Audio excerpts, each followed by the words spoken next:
E aí, galera, vamos lá dar continuidade aos nossos estudos sobre Max Weber, esse grande sociólogo aí, alemão do século XIX.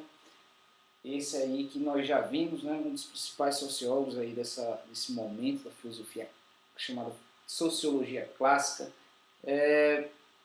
Nós já vimos, fizemos uma introdução do seu pensamento, né, contextualizamos, vimos a diferença, as divergências e convergências entre os outros grandes sociólogos, né, como Durkheim, como Karl Marx, e apontamos alguns dos seus principais conceitos. E quais foram esses principais conceitos?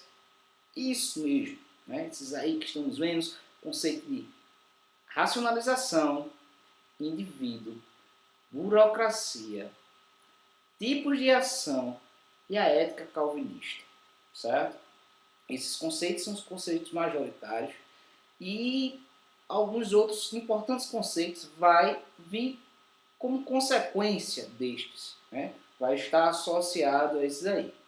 Dentre esses conceitos que destacamos, vamos observar, né, que já estudamos nos vídeos passados um pouco sobre a ética protestante e o espírito do capitalismo.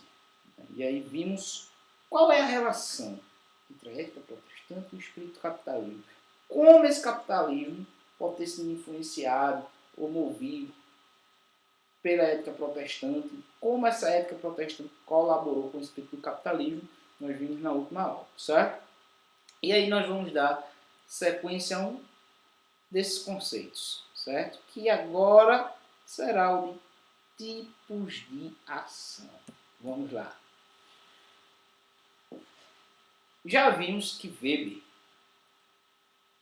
ao contrário de Durkheim, ele não vai priorizar a sociedade, o coletivo, sobre a ação individual. Mas ele vai dizer que justamente a sociedade ela se forma por ações do indivíduo. A sociedade ela é formada por ações individuais que vai configurar relações sociais. Então, a sociedade ela é formada, ela é configurada, ela é organizada por ações sociais de indivíduos. Então, o indivíduo ele constitui, ele forma a sociedade, né? Então, não é que é uma sociedade já posta e o indivíduo se submete a ela. No caso de Weber, ele vai levar em consideração não apenas o caráter objetivo, mas o caráter subjetivo do indivíduo.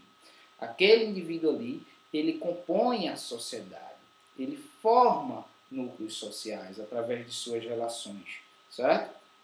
E isso é um indivíduo que age com base em valores, né, com base em sentimentos, com base em crenças, né, que tem a sua própria visão de mundo. E isso deve ser levado em conta. Não só o caráter objetivo, mas também subjetivo do indivíduo. E aí ele vai destacar o conceito de tipo de ação. Ora, se o que move a sociedade, se o que constrói esse conjunto social são ações sociais, uma ação entre duas pessoas já é uma ação nesse sentido social. Já estou formando ali algo nesse sentido. Ele vai então classificar os tipos de ações. E ele vai dizer que há, de modo geral, a grosso modo, 3 tipos de ações mais fundamentais. Certo? Por que o indivíduo age? O que é que move a ação do indivíduo? Ele vai dizer que há 3 pontos básicos que movem a nossa ação. Nós agimos por afeto, por sentimento. Nós agimos por amor ou por ódio, por vingança. Né? Às vezes a gente planeja as nossas ações, mas o que é que move esse planejamento? É porque amamos alguém, ou porque odiamos alguém, né? Ou porque não gostamos, ou porque queremos estar perto. Então, é uma ação movida por sentimento, certo? Então, sei lá, chegou o Dia das Mães, aí você planeja, sei lá, um buquê, uma homenagem, um presente, Por quê? Porque você ama sua mãe e quer homenagear ela de alguma forma. Então, é uma ação movida por afeto. Existem ações que é tradicional ou por costume. É algo que a gente age porque já é comum naquela sociedade. É algo que é uma prática, né, que todo mundo faz. Então, a gente faz também, certo? É algo que é um costume, é uma tradição. Chegou São João, que a gente não vai ter, infelizmente, né? Não. Mas enfim. E aí todo mundo vai colocar um tipo de roupa junina. Então é um costume, uma tradição, você vai lá e coloca aquela roupa de xadrez e tal, né? Chegou o final de ano, todo mundo se veste branco. Então costume, né? Estou citando exemplos assim, mas assim, é uma ação conforme uma tradição. Mas existem ações que são ações racionais, que são ações pensadas, planejadas, elaboradas. São ações que eu não tomo por impulso, simplesmente por afeto, por um sentimento, nem simplesmente eu estou repetindo algo que já acontece, nem simplesmente eu estou fazendo aquilo por tradição.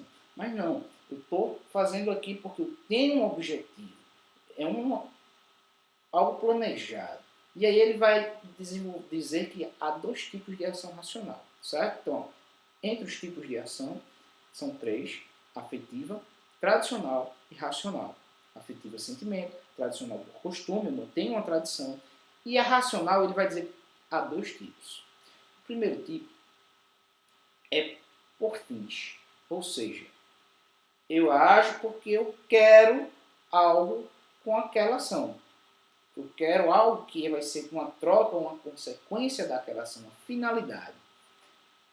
Você está aqui, nesse momento, assistindo essa aula, porque você tem um objetivo. Você tem um objetivo de adquirir conhecimento, né? E aí não viver apenas no mundo de ignorância, sem conhecimento. Você tem um objetivo de fazer um vestibular. Você quer essa aprovação e você vai conseguir. O que é que nós temos nesse exemplo, nessa ação? Essa sua ação de estar aqui estudando, de estar aqui vendo essa aula, nesse momento, tem um fim, tem uma finalidade. Que é cumprir uma determinação social, que diz que você tem que estudar e se formar no ensino médio. Que é adquirir conhecimento porque você gosta de conhecer, você quer conhecer, porque o conhecimento é importante. Que pode ser você quer passar no Enem, você quer chegar a uma universidade. Então você tem uma finalidade nessa ação. Mas essa ação racional pode ser por valores também. E esses valores estão atrelados a algo que você carrega consigo. Pode ser através de uma crença, de um sentimento político, ético. De repente, você trabalha numa empresa, vamos lá, no escritório, você tem acesso a informações, você tem acesso a dinheiro, né? E aí você representa a empresa ou o escritório e vai e poderia fazer algum desvio, cometer alguma corrupção, mas você não faz isso porque você tem valores, certo? Algumas opções, decisões na vida democrática aí, quando você vai escolher um candidato, por exemplo, e aí aquele candidato representa uma ideologia. E aí aquela ideologia que geralmente você escolhe está atrelada à questão dos valores que você carrega consigo. Então, tem essa aí, ó. A ação racional, ela tem a ação por fins e por valores. Então, vamos lá. Temos três tipos de ação. A ação ela pode ser afetiva, tradicional, racional. E a ação racional, ela pode ser dividida em duas, certo? A racionalidade por fins ou por valores. No fim, você tem um objetivo, você quer algo com isso, e temos os valores. E aí os valores estão relacionados à sua crença. Tá ok, pessoal? Então, daqui a pouco voltamos com outro vídeo falando um pouco mais sobre esse grande pensador e seus demais conceitos.